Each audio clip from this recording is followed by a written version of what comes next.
Several years ago, I started something called the Big Friggin' Bottle Test as somewhat of a gimmick. It was a test using this water bottle to fit it into every cup holder of every car that I reviewed. It was something I could do in family cars, sports cars, convertibles, sedans, coupes, whatever it was, no matter what the car was, I could do a Big Friggin' Bottle Test. And now I've done the Big Friggin' Bottle Test in over 1,500 different cars. And so it's for some reason made me somewhat of a cup holder expert on accident. So much so that Rolls-Royce knows about it and has emailed me apologizing that their Rolls-Royce Ghost failed the Big Friggin' Bottle Test. Toyota is well aware of it. I sent some of their engineers my spreadsheet of what passes and what fails, as well as Nissan has talked to me about the cup holders. And so today I am in a 2017 Nissan Pathfinder. And that's very important because this is the facelift of the Pathfinder in this generation, which has the dog bone cup holders. So I've been invited up to Michigan to talk to Nissan about how they came up with cup holders, how they designed small interior pieces like cup holders, and to give you guys a behind the scenes look at how cars are designed.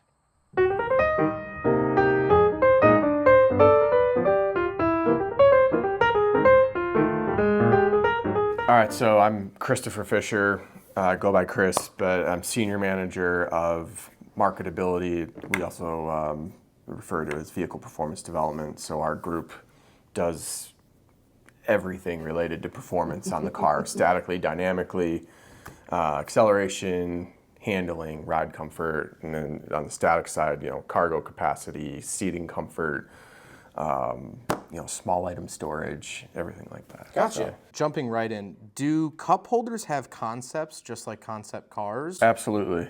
Yeah. So they do. It's a great question because at the very beginning stages, as you probably know, it all starts off as a sketch and moves into small clay models, and then it eventually grows into a full scale styrofoam model that we can actually sit in and experience, and it's all to scale. Mm-hmm. There's a lot of, at that time, just the styling and design concepts of what they feel like they want it to look like. And that's where we kind of come in and start tweaking things like, okay, we understand the goal here of what you want it to look like. Now let's make it work for the customer. Gotcha. So are these normally like pie in the sky, like crazy looking cup holders, and you guys have to dial it back, or like? Not. I wouldn't say it's like super pie in the sky. Some of them are sometimes out there in terms of they're more for looks and not necessarily for usability. Yeah. That's really where we come in.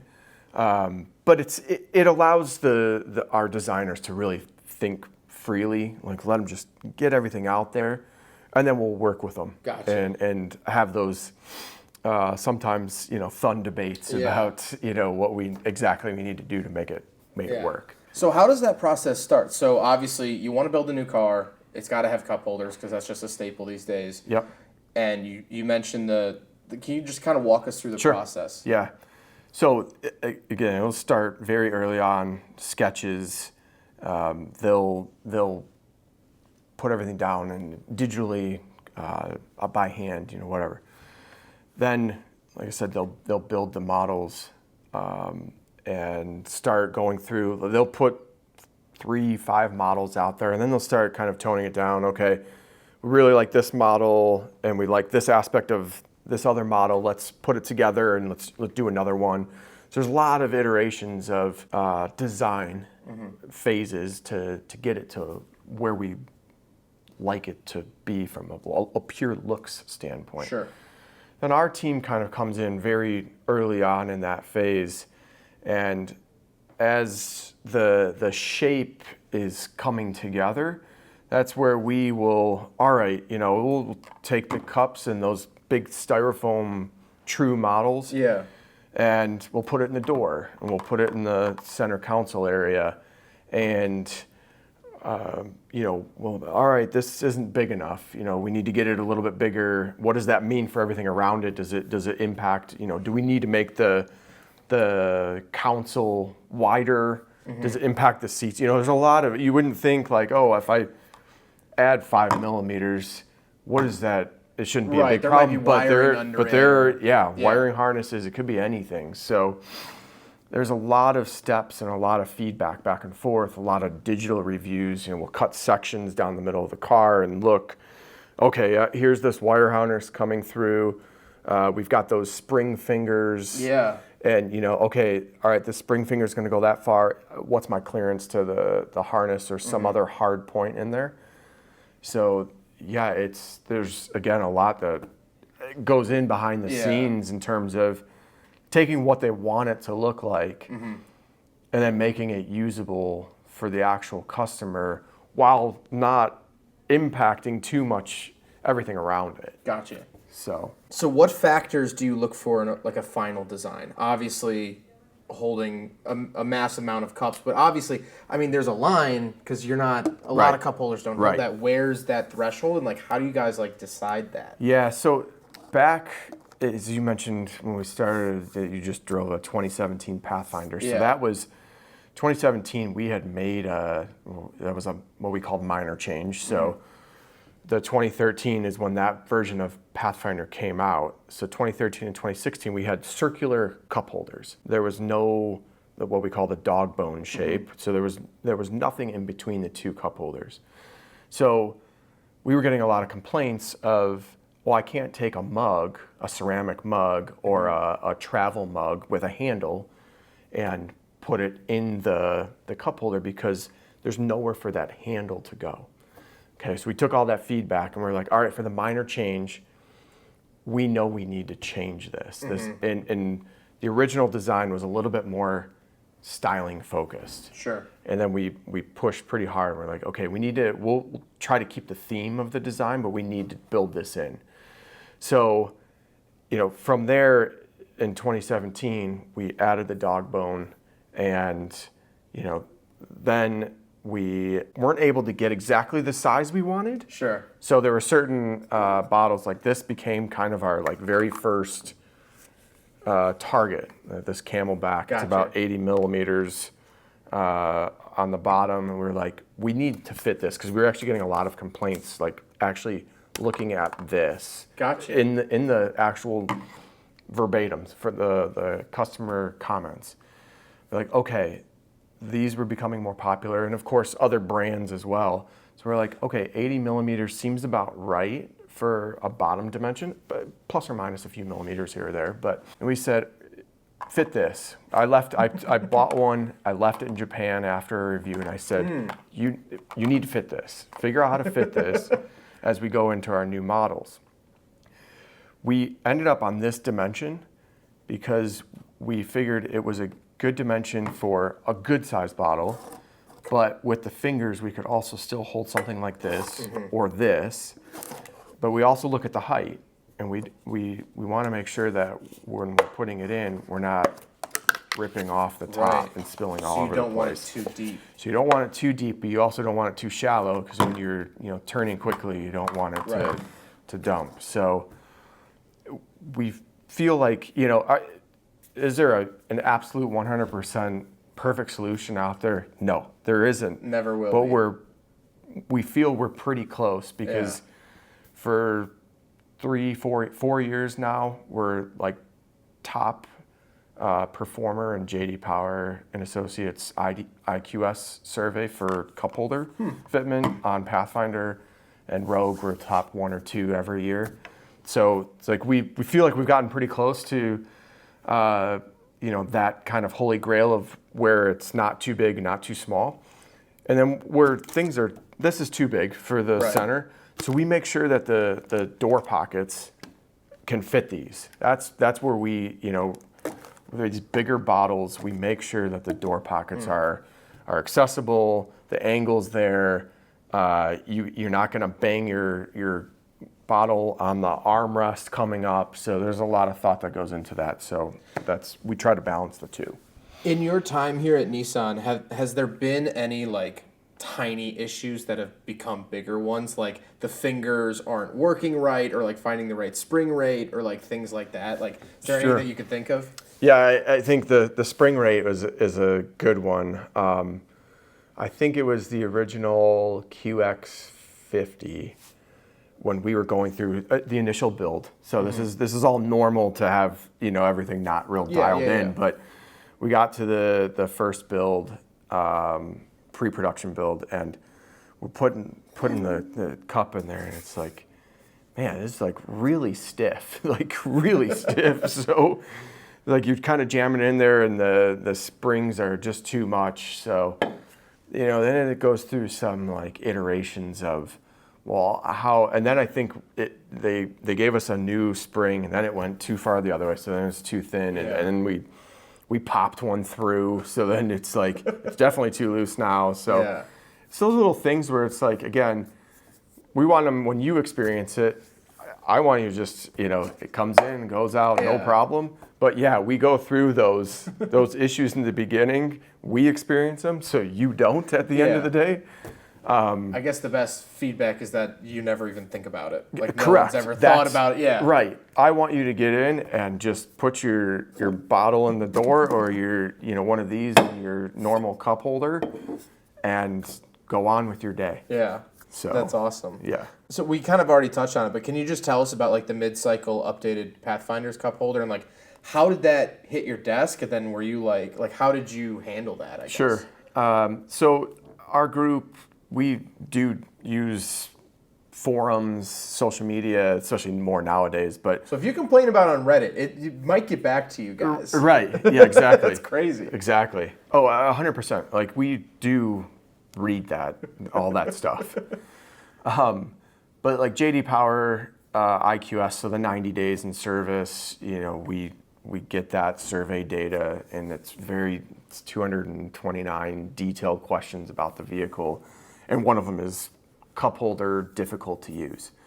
So when we looked at the Pathfinder, and as we were going into the minor change, we weren't just looking at cup holders, but you kind of look, you filter it, and you're like, all right, what are our top issues right now? Yeah. And all right, what can we hit? There's certain things that are always going to be complaints, but there's certain things where we're like, okay, cup holders, like what can we do there? So that's when we really started digging into it. We went back to our standard and said, okay, our standard isn't sufficient enough. Our standard is not meeting the customer expectations, so we need to update the standard. Gotcha.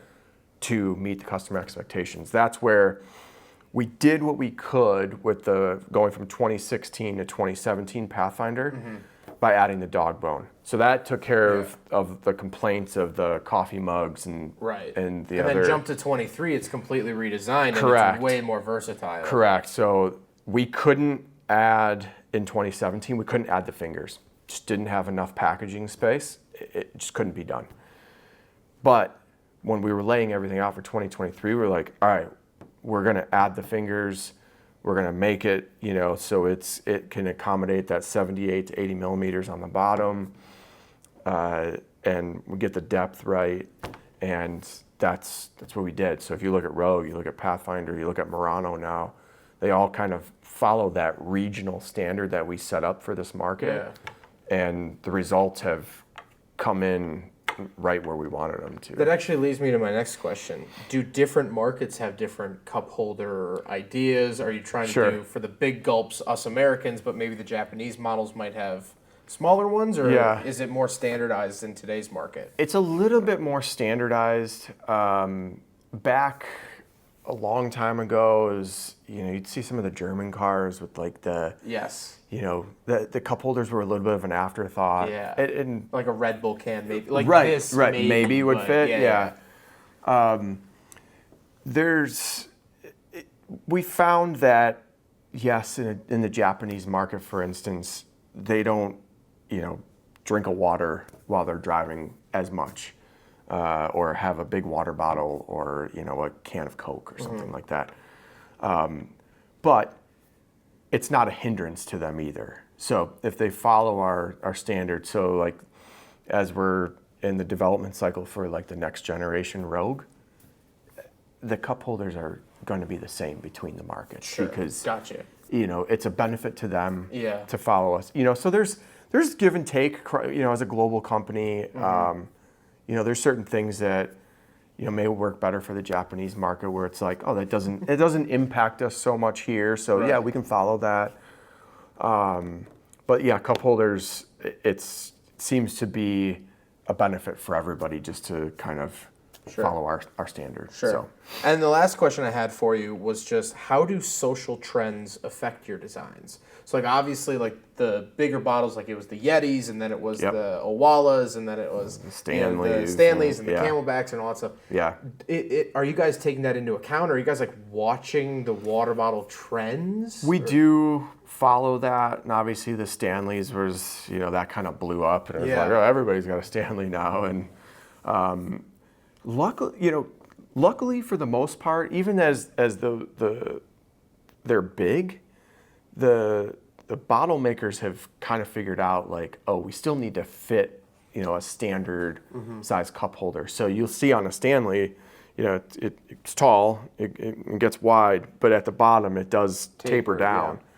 So we haven't seen too much to make us feel like we need to go bigger. Sure.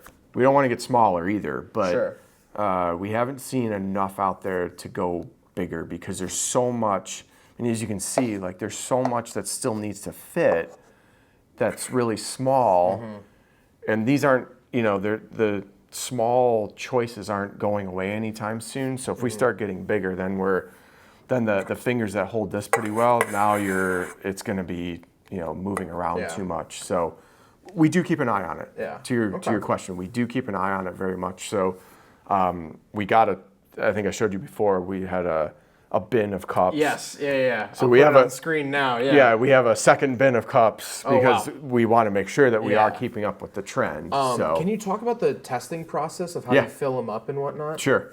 Yeah. So we have a design standard that we'll take a normal water bottle, the 20-ounce bottle, not the 1 liter bottle, but the 20-ounce bottle as an example, and we'll fill it up, 3/4 to a little more full, leave it uncapped, and we have a test course at our Arizona proving grounds. It's called our marketability course. So it's real windy, and we drive around there, and we have to hit a certain G level, lateral G level. And we've made a lot of people wet over the years, where it's like, oh, that didn't work how we expected it, and we need to make some tweaks. But yeah, that's how we test in terms of the holding performance of our cup holders. And you do that with all the different sizes and cups? For the most part, yeah. And one more I just thought of. Yeah. What's the weirdest cup holder concept that you've had come across your desk, of like a moving one, or like one that pops out of the dash and stuff like that? Yeah, we've seen the ones that have different depths. Yeah. So you can push a button and it will go down or it will come up depending on the size of the cup. We've also seen the heated and cooled ones. Those have kind of come and gone over the years. So I'd say those. The other thing is like the swinging door. Yes. So you'll push a button and the door will come out to split two of the cup holders in half, so you have that better holding performance. Yeah. They have their pluses and minuses. We've looked into them. But at the end of the day, I think kind of where we're at is where we want to be, and it's a little bit less gimmicky. Sure. It's cool. I some of those ideas are really cool, but then it's sometimes you limit what you can actually put there. They don't fit the big freaking bottle. Right. I always say in the videos, it's the worst of both worlds. Yeah. Because it doesn't fit. It's too small when it's closed, and when you open it up, it's too big. Right. So. Right. Okay. So. Cool ideas have some merit, but you also, when they swing open or they're moving, it does make it a little bit hard. You spill a Dr. Pepper or whatever, and it's it gets in those mechanisms, and inevitably it's we test for that. We'll dump it in there Oh, on these. really? Oh yeah, I mean we'll dump it and make sure we're not. Does that feel weird to do? Oh Like, does it sure, feel like yeah. you're doing It something does, bad? but Yeah. we have to, again, our ideas and our designs, we want you to get in the car and use it. And like, are you going to spill a drink at some point in time? Most likely, yes. So, and hopefully not because of the size of our cup holders, but if you pick it up and it slips out of your hand, or your kid, spills it all over the place. Yeah. We need to make sure that we're not leaking on any of our electronics that are underneath. Gotcha. Any of the harnesses. What's the defining line of when you put like one of those like little skid pads down at the bottom that's like removable? Oh. And some don't. Does every Nissan have that, or like Basically, like a removable liner? I know all of our D SUVs have the mid-size segment SUVs have it. The C segment SUVs have it, like Rogue. I think some of the smaller, like Versa, when that was a thing still, I don't think that had it. So it's like Rogue size vehicles and above, whether sedan or SUV. It's a convenience feature, honestly. It helps prevent any types, you put some change in there, it's not rattling around, it's not scratching the bottom. It also makes it easier to clean. That's the main premise is you do spill something, you pull that out, and you can clean the area with that out. You take the mat to the kitchen sink or wherever and, clean it up real good with some soap and put it back in and you're good to go. Gotcha. So, yeah. Well, cool. I appreciate the time today. This was absolutely. some really, really cool insight into Happy to do the it. cup holders. Yeah. Appreciate it. Thank you. You're welcome. So there it is. Something as little as this cup holder is actually quite a big process, and there's a lot of thought that goes into it, and I was so excited to bring you guys along with me.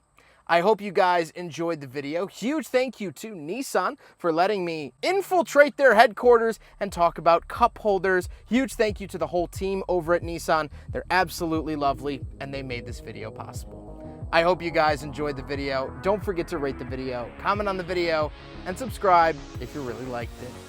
Take care, guys.